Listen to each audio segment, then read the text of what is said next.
Hi, everyone here and everyone at home watching. I'm Genieve, and this is Miss Bell.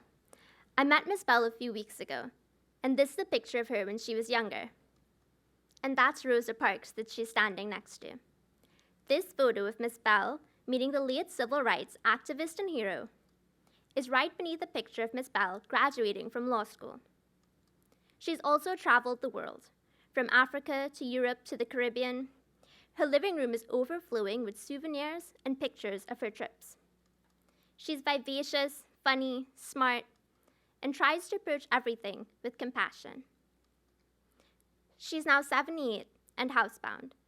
After suffering from a spinal injury, she can't stand or walk. She lives alone in a senior apartment building in East Harlem. On a typical day, she has contact with a visiting nurse and a Meals on Wheels delivery person.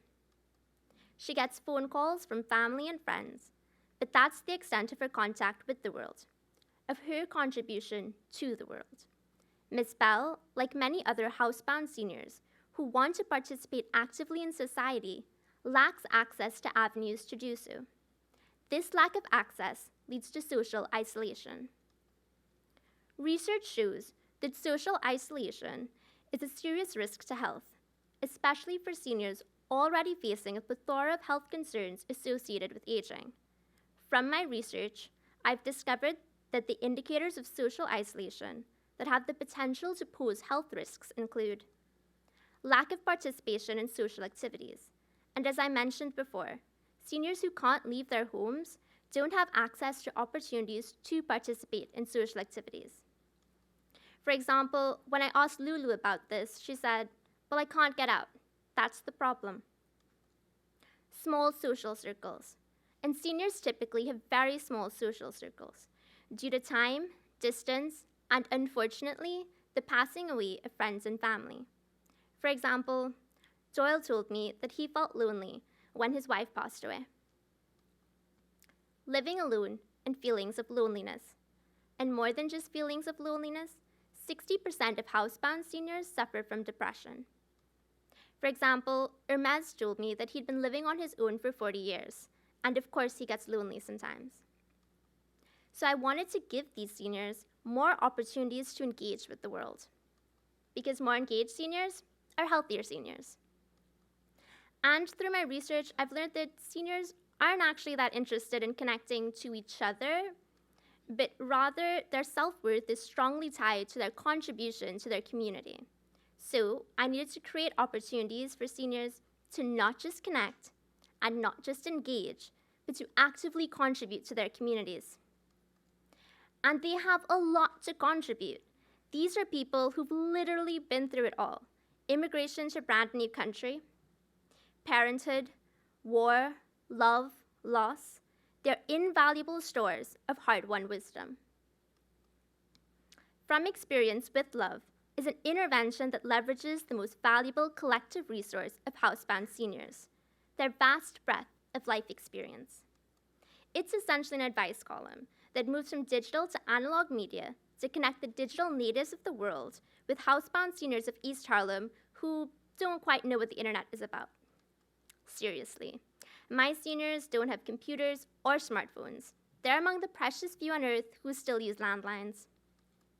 And this intervention not only allows seniors to draw on their life experience to help curious, questioning young people, but in a hyper-connected digital world where everything is tweeted, texted, reacted to, fact-checked, spell-checked, or trolled in mere seconds, it gives digital natives thoughtful, handwritten responses to personal questions.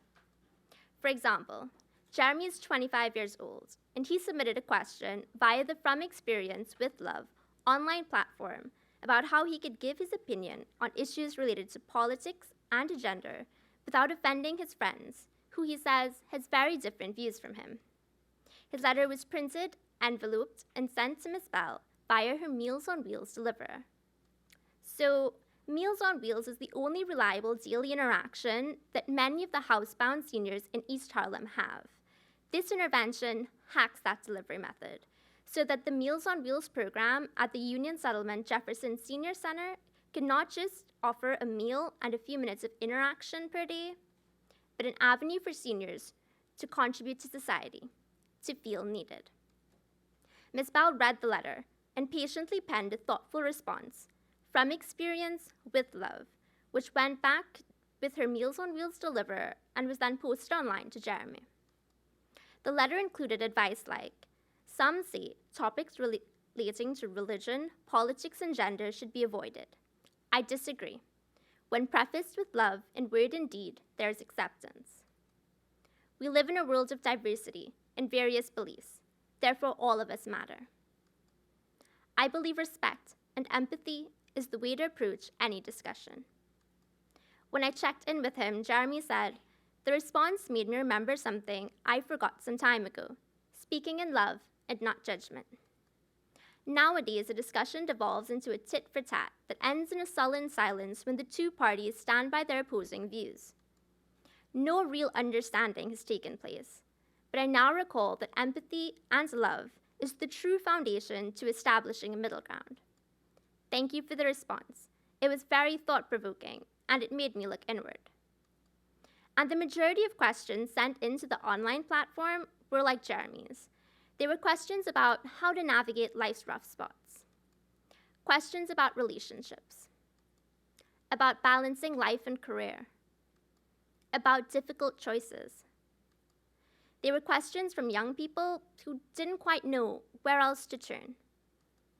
And as for Ms. Bell, when I checked in with her, she said, when I was younger, I went all over the world.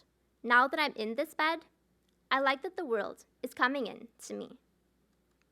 And there are opportunities to scale because there are so many other systems out there waiting to be creatively hacked to give the 3.6 million housebound seniors in the US opportunities to contribute and connect. I'm currently in conversation with the Brooklyn Public Library and Writopia, a creative writing lab in New York, about how we can work together to scale up this intervention. Because this is not just a connection between analog and digital worlds, but between generations. It attempts to connect the experience of age with the curiosity of youth and spark conversations between the two groups to the mutual benefit of both the advice askers and givers. So, From Experience with Love has the potential to help seniors feel less lonely, and thus it has the potential to improve health outcomes. But it also connects us to an untapped resource in the life experiences of seniors. It reminds us of their vibrancy, their willingness to help, their humanity. It's designed for senior dignity, for not only meeting practical needs, but for adding value to the lives of people who've literally been through it all. Thank you.